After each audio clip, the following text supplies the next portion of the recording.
You know what sucks? When you record 10 minutes of audio and there's no audio. Sorry about that, everyone. I did warn you, I am retarded. Let's go ahead and talk about Kenneth Cordell Griffin and something I've found in BrokerCheck that is quite disturbing. Let's go ahead and take a look at some crime.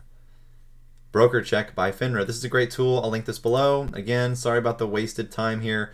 What we're talking about, of course, is Citadel Securities LLC. Now, we have a total of 61 disclosure events that are related to criminal matters, regulatory actions, civil judicial proceedings, and financial matters in which the firm or one of its control affiliates has been involved. Control affiliates? Oh, don't worry. We'll get to that. So, despite 61, counted disclosures of crime, they're still operating.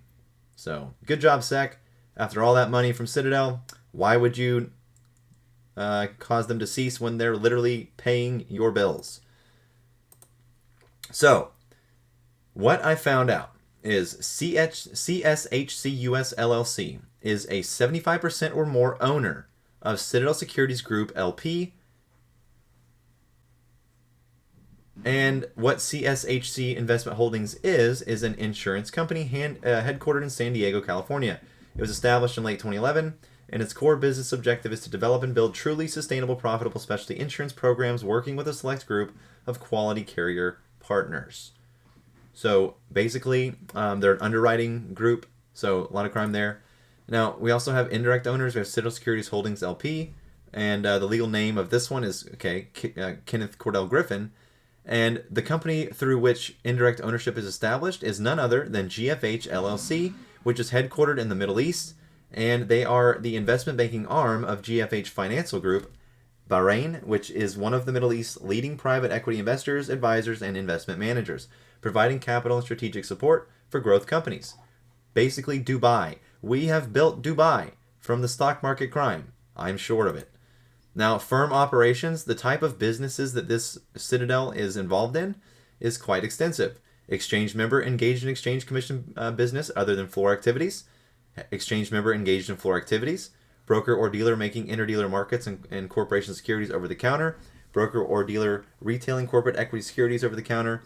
Broker or dealer selling corporate debt securities. U.S. government securities dealer. U.S. government securities broker. Put and call broker or dealer or option writer. Trading securities for their own account, or in other words, systematic internalizer, and other, which says registrant trades and provides order execution and routing services to other broker-dealers and stocks, convertibles, corporate bonds, listed options, government and foreign securities, and OTC derivatives.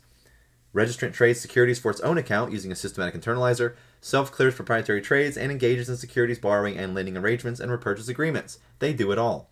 Other types of businesses include effect transactions in commodities, commodity futures, or commodity options. The firm does engage in other non-securities business, and the description of that non-securities business is registrant trades foreign currency instruments, including spot, future options, and forward transactions.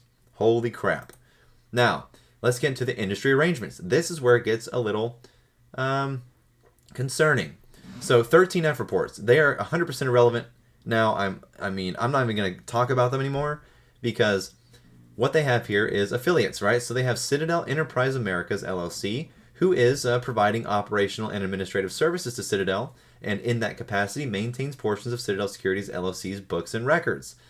Then you have Barclays Capital, which acts as a clearing broker for the firm, and in that capacity may have custody of the firm's securities or funds. Then you have ABN AMRO, same thing, may have custody of the applicant's funds or securities. Same thing with Goldman Sachs, same thing with JP Morgan. Same thing with Bank of America. Same thing with Merrill Lynch.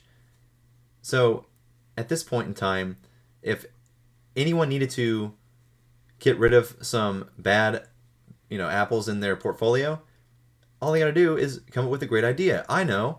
All we have to do is take the shit bets and push it somewhere else, basically. So, on top of all that shit, then you have the organization affiliates. You have Citadel Securities Singapore is under common control with the firm. Citadel Securities Asia is under common control with the firm. Citadel Holdings Ireland, CSFT Holdings in Ireland, is under common control with the firm and indirectly controlled by Kenneth Griffin. So looking back to the BrokerCheck document itself, let's see, where did that go? This one right here. It's a 186-page document. So on top of all that, we have Citadel Securities Asia 2, owned and indirectly controlled by Ken Griffin. CSFT Holdings in Ireland, Ken Griffin. Citadel Securities Taiwan. Citadel Securities CV Ltd. Citadel Securities Australia. Citadel Securities Australia Trading Party. Citadel Securities Americas Trading LLC. Citadel Securities Japan Limited. CS Trading LLC. We have Citadel Shanghai. We have Citadel Hong Kong. We have CSHC Asia. We have CSUK Hong Kong. CSHC Ireland. CSHC Canada. CSHC Europe. All owned by Ken Griffin. But wait, there's more. Citadel Securities Finance UK. Citadel Securities Korea. Citadel Securities China. Citadel Securities Asia. Citadel Securities Asia Holdings Limited. Citadel Securities GCS Ireland Limited. I mean, the list goes on and on and on and on. So, the point is, sitting here trying to hype something because of 13 Fs, we need to stop doing it. We need to stop hyping in general. There's nothing to hype. There's nothing to hype about. And remember Palafox Trading? Remember that DD from earlier this year? Well, sorry to tell you, Palafox Trading is a broker-dealer affiliate of Citadel Securities and indirectly controlled by Ken Griffin. That's right. He owns everything. So, what are you going to do? Keep hyping the community? Or are you going to go learn something? Because the way I see it, the more hype, the worse. But yeah, you can't escape it. The crime is there. It's real. Not only is it real, but it's committed 60 times in a row.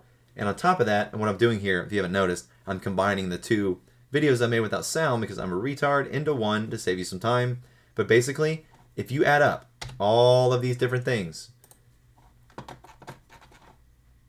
by the way, this is all of their trading systems here.